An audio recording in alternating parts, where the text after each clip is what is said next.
The desert was still warm from the afternoon sun, though the light had begun to fade into an amber haze. Dust hung in the air, clinging to uniforms and goggles, settling on the black crosses painted across the hoods of half-tracks and panzers. A small group of German soldiers, elements of the 10th Panzer Division, stood around a curious prize that had just been towed in from the battlefield. It was small, boxy, painted a dull olive green. A vehicle, yes, but not one any of them had ever seen before. Oberfeldwebel Karl Brunner dismounted from his SD, KFC 251 half-track and walked toward it. The American Jeep, as one of his men had called it. Brunner frowned, circling the vehicle slowly. It looked simple. Too simple. The body was little more than flat steel panels bolted together, its windshield folded flat over the hood, its seats bare and utilitarian. The thing seemed almost primitive, like a child's toy next to the complex German engineering he was used to. Gefrieter Neumann leaned over the hood, brushing sand from a faded white stencil. "Willys. Sir, it's American," he said. "Found it abandoned on the ridge. Must have been hit by artillery, engine still runs." Brunner climbed in, gripping the small steering wheel. The seat sagged slightly beneath him. The ignition was absurdly simple, just a key and a choke lever. He turned it, and the little four-cylinder engine sputtered, coughed, and then roared to life with a coarse, mechanical growl. The men laughed. One slapped the fender. "Ha, it sounds like a tractor." Another jeered. But when Brunner pressed the accelerator, the laughter quieted. The Jeep leapt forward with surprising torque, bouncing over the uneven sand. Its short wheelbase made it agile, nimble even. He turned it sharply, and it obeyed instantly. No grinding gears. No complicated clutch work. It was almost too easy. When he brought it back around, a few of the men looked genuinely impressed. "This thing," Brunner muttered, stepping out, "it moves like a rat. Crude, but fast." They began to take it apart right there in the sand, as soldiers often did when encountering new enemy equipment. The hood came off first, 4 bolts. The windshield, 2 clips. The seats lifted out without tools. The transmission could be reached without crawling under it. The design was modular, every piece shaped for quick access and replacement. Neumann squinted at the simple welding, the stamped panels. "Sir, this is, how do you say, primitive engineering, but..." He ran a hand over the joint where 2 parts met. "It's clever. Everything easy to reach. Like it was built to be fixed by a farmer." Another soldier found the manufacturer's plate. Willys-Overland Motors, Toledo, Ohio. He turned it over in his hand, shaking his head. "Americans." Someone muttered, almost in disbelief. The irony wasn't lost on Brunner. In Germany, vehicle maintenance required trained mechanics, specialized parts, precise tools. Every tank, truck, and motorcycle was a product of meticulous craftsmanship, refined, perfect, and slow. The Jeep, by contrast, was built for chaos. It didn't care about refinement, it cared about function. As the sun sank below the horizon, the men sat around the little machine, smoking and joking. But one of them, Underoffizier Weber, an older soldier who'd served since Poland, spoke up quietly. "If they can build things like this by the thousands," he said, staring at the Jeep's crude steel frame, "we may have a problem." No one answered.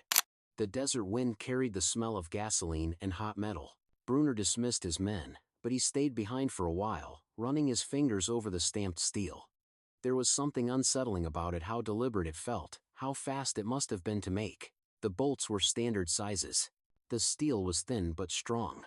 Everything screamed efficiency. He didn't know it yet, but this was a glimpse into the heart of America's war machine. The Jeep wasn't just a vehicle. It was a symbol of speed, standardization, and mass production on a scale no one in Europe could match. That night, under the cool Tunisian sky, Brunner made a note in his field journal. "American vehicle, simple, durable, very effective. Built for mass use. Not for beauty." He had no idea how right he was. In a few weeks, intelligence reports would confirm what none of them believed possible. These machines, each identical to the last, were being built in less than half a day, rolled off assembly lines like loaves of bread from a bakery.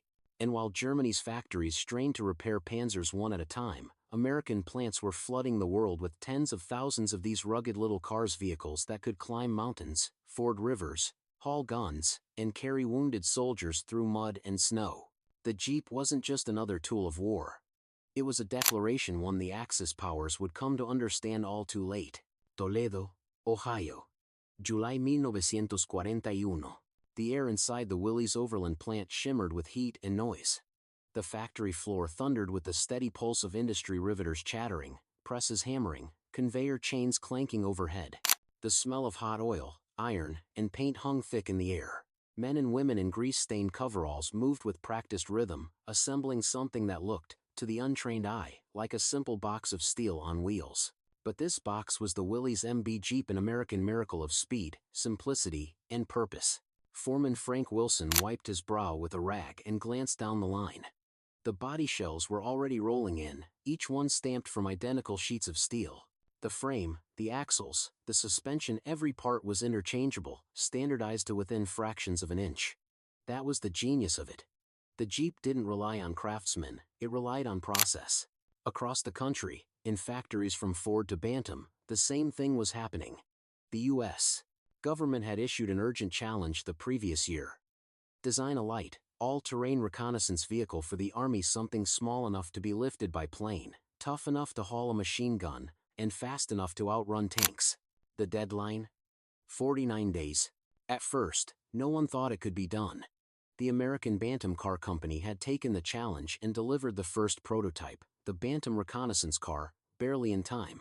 It was light, it was fast, but Bantam was too small to mass-produce it. So the plans went to Willys and Ford, who began refining and improving the design. Willys added its own engine, the 60 horsepower, Go Devil, a sturdy 4-cylinder beast that could run through sand, snow, and mud without complaint. Ford improved the stamping and manufacturing process, introducing the now iconic 9-slot grille. Between them, they created a machine that was so efficient, so rugged, it could be assembled in just 10 hours from start to finish. 10 hours. That number would echo across the world. In an age where German engineers still built vehicles by hand, where every bolt was inspected and adjusted by craftsmen, the Americans had found a way to make thousands of identical machines roll off an assembly line like clockwork. Wilson shouted over the noise of the presses, pointing to a freshly finished chassis. "Get that one to paint in 15 minutes or I'll have heads rolling." The workers grinned and hurried to comply. The line moved constantly, never stopping, never slowing. One man fitted the steering column, the next added the windshield frame, another installed the engine, already tested and tuned. Within hours, the bare frame had transformed into a living, breathing Jeep. At the far end of the plant, finished vehicles sat gleaming under the fluorescent lights. A woman in a blue bandana, her name stitched, rose on her coverall, climbed into one, pressed the starter, and smiled as the engine barked to life. She signed her initials on the hood with chalk. Each Jeep left the line carrying the marks of dozens of hands, each part a testament to a different town, a different factory, a different worker united in purpose. Outside, freight trains waited on the siding. Crates stamped Willys-MB, U.S. Army were loaded in long rows, destined for ports on the East Coast. Within weeks, they'd be on ships bound for England, North Africa, and the Pacific. To the soldiers who would drive them, the Jeep became a friend, reliable, loyal, almost alive. It could carry troops, stretchers, ammo crates, or even generals. It climbed hills that made other trucks stall, crossed streams without hesitation, and never seemed to break. To those on the receiving end, the Axis troops who encountered them, it seemed almost unnatural. How could the Americans produce so many? In Germany, factories were already strained by shortages of aluminum, rubber, and fuel. Skilled machinists were being drafted to the front. Repairs on tanks could take weeks. And here were the Allies, fielding an army of machines so simple that even a farmhand could fix one in an afternoon. Meanwhile, intelligence reports began to trickle into Berlin. The Abwehr noted that American light reconnaissance cars are being produced at an alarming rate, with numbers exceeding all expectations. A single plant could produce more vehicles in a week than some German factories could in a month. Inside the Willys plant, Wilson walked the line again as another Jeep rolled off the floor. He knew what it meant. These weren't just cars, they were mobility, adaptability, and reach. The Jeep wasn't built to win beauty contests. It was built to win wars. And it was working. By the end of 1942, Willys and Ford together had produced more than 250,000 Jeeps. They were crawling across deserts, jungles, and mountains, hauling wounded men from battlefields, towing artillery, even landing with paratroopers on Sicily's beaches. When soldiers joked that the Jeep won the war, they weren't far off. But for the Germans, each captured Jeep raised the same uneasy question. If America could build these by the hundreds of thousands, what else could they build? Eastern Tunisia. May 1943. Dust swirled behind the retreating columns of the Afrika Korps.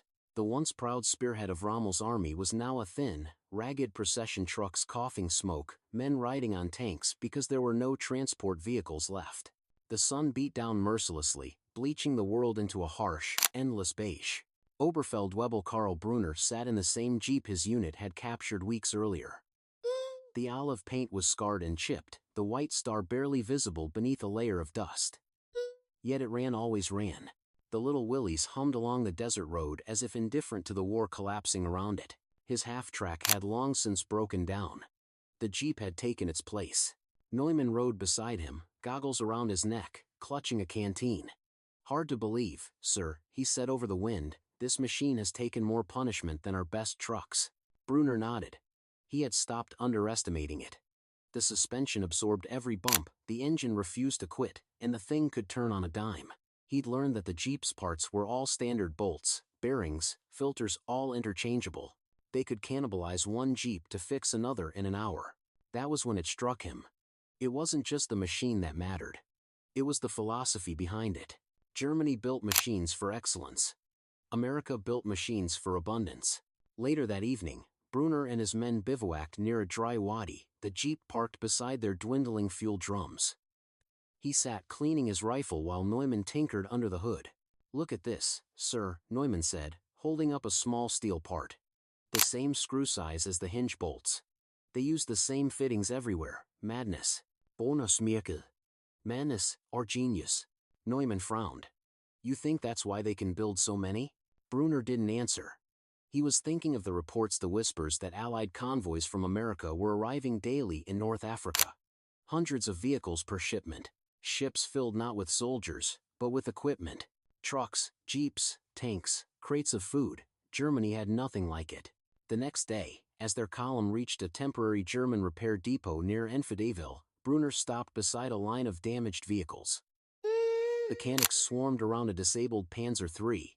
The sight was pitiful, 3 men struggling to replace a single broken drive sprocket because no replacement part fit properly. One of the mechanics noticed Brunner's Jeep and laughed. "Ah, so you've joined the Americans now, Herr Feldwebel?" Brunner smirked, but his eyes stayed on the Panzer.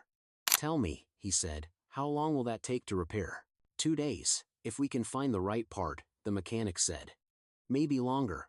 Brunner nodded slowly. "And this?" He gestured to the Jeep. "If it breaks?" The mechanic shrugged. "An hour. If we had another one nearby, we could swap anything: wheels, transmission, even the engine." That quieted them both. Brunner turned the key again, and the Jeep's engine came to life on the first try. Its simplicity was almost mocking. Later, over a mess tin of cold stew, Weber the older Unteroffizier spoke what everyone was thinking. "They can lose 10 of these for every one of ours and still win. Because they'll build 20 more before we finish repairing one tank." Brunner looked into the distance, toward the sound of distant artillery. He said nothing. But he knew. The writing was on the wall. As the Afrika Korps collapsed, more and more Allied vehicles filled the desert columns of jeeps, trucks, and tanks flowing endlessly from the coast. The Americans and British seemed to have infinite reserves, while the Germans rationed every drop of fuel and every bullet. When the final surrender came in May, Brunner and his men became prisoners. His Jeep was confiscated by an American officer who smiled as he climbed in. "Runs good, doesn't it?" the officer said. Brunner nodded. "Too good." He didn't mean it as a joke. A few days later, in the POW camp, he saw something that etched itself into his memory. Beyond the wire fence, hundreds of jeeps drove in long convoys, dust trails stretching to the horizon, each identical, each flawless, each ready for war. That was when the truth sank in. Germany wasn't just fighting soldiers. It was fighting an idea, a nation that had turned its factories into weapons as powerful as any tank or bomb. And the Jeep was proof. A vehicle so small, so humble, that it revealed the true scale of America's power not through grandeur, but through simplicity. When German officers wrote their post-capture reports, they noted it plainly. The American light reconnaissance car, Willys type, demonstrates the enemy's industrial capacity more than any other single vehicle. They were right. Because somewhere back in Ohio, even as Brunner watched those convoys roll past, another assembly line was already building the next 10,000. Each one exactly like the last. Each one ready to change the world. England. November 1943. A cold mist clung to the hedgerows of southern England as convoys rolled through narrow lanes toward the coast. The sound of hundreds of engines filled the air, half-tracks, trucks, and most of all, jeeps. Thousands of them. Lined up in perfect order, olive drab and mud-splattered, their canvas tops flapping in the wind. The Willys-MB had become an inseparable part of the Allied war effort. It was no longer just a reconnaissance car, it was the backbone of mobility. Generals rode in them, medics relied on them, and infantrymen trusted them to carry supplies through terrain that no truck dared attempt. At a supply depot near Southampton, Lieutenant Colonel James Monroe of the U.S. Army Ordnance Corps inspected the latest shipment from America. The crates had barely been opened, yet already jeeps were being unloaded, bolted together, fueled, and driven away within hours. He leaned on the hood of one as a young corporal finished attaching the spare tire. "You know, son," Monroe said, "some of these were just a pile of parts 4 days ago in Ohio." The corporal grinned. "Doesn't surprise me, sir. These things seem to build themselves." Monroe smiled, but there was pride behind it, a quiet, knowing pride in what America had accomplished. By this point in the war, over 300,000 Jeeps had been produced. Factories in Toledo, Detroit, and Dearborn were running around the clock, fed by a network of suppliers so vast that even the Germans couldn't track it. Bolts came from Pennsylvania, axles from Michigan, tires from Goodyear in Ohio, everything standardized, everything interchangeable. When a shipment left New York, another was already being boxed up behind it. The rhythm of production was so precise, so relentless, that not even submarine attacks could slow it. And while the engineers of Germany prided themselves on complexity, the intricately designed Tigers and Panthers that demanded perfection, the Americans had chosen something altogether different: reliability through simplicity. That difference would soon decide the war. Normandie, France. June 1944. In the chaos of D-Day, and the weeks that followed, the Jeep became the most recognizable silhouette on the front. It bounced across beaches, hauled ammunition through cratered fields, and carried wounded men to makeshift aid stations under fire. One Jeep in particular, painted with a red cross on its hood, sped down a dirt road under shell fire. A medic named Private Eddie Daniels gripped the wheel with white knuckles, ducking as shrapnel tore through the treetops. In the back, 2 wounded paratroopers groaned, blood soaking through their uniforms. The little Willys didn't falter. It climbed a muddy embankment, hit a ditch, and kept going. The tires, thick with clay, clawed through it like nothing. When the rear wheel hit a landmine crater, the whole vehicle lurched, but it didn't break. Daniels pressed harder on the throttle. "Hang on back there," he shouted. Minutes later, he skidded to a halt beside a field hospital. Medics rushed to unload the wounded. A British officer standing nearby shook his head in disbelief. "That thing's still running. You Americans build tanks smaller than my car, but tougher than the devil." Daniels laughed weakly, patting the hood. "She's a Jeep, sir. She doesn't know how to quit." Across Europe, that sentiment became legend. Jeeps pulled gliders across airfields, ferried generals through bombed-out cities, carried radios deep behind enemy lines. Eisenhower himself called it one of the 3 decisive weapons of World War II, alongside the C-47 and the landing craft. It was the soldier's best friend and the enemy's silent teacher. Captured Jeeps began appearing in Wehrmacht service. German units used them when they could, painting over the stars with Balkenkreuz insignias. They admired its practicality but could not replicate it. German factories were already stretched thin. Their engineers lacked the capacity or the industrial culture to produce something so stripped down and efficient. Instead, they marveled. And they feared. Because the Jeep represented more than just American engineering, it represented scale. It was proof that the Allies could build faster, simpler, and smarter than anyone else. When German prisoners later saw photographs of Jeep assembly lines, rows of women bolting chassis together under factory lights, with vehicles rolling off at one every few minutes, they didn't believe it. Until they saw it for themselves. Spring 1945. Somewhere in Bavaria. In the ruins of a captured German village, a column of Jeeps rolled past shattered Panzer wrecks. One of them slowed to a stop beside an old stone wall where several captured German officers stood waiting for transport. Among them was Oberfeldwebel Karl Brunner. He watched silently as a U.S. sergeant hopped down, checked the fuel, and cranked the engine with a flick of the wrist. The same familiar sound filled the air, the growl he'd first heard 2 years earlier in the Tunisian desert. He couldn't help but smile. "Still running," he murmured. The sergeant glanced at him. "Yeah. These things'll outlast us all." Brunner nodded. "I believe it."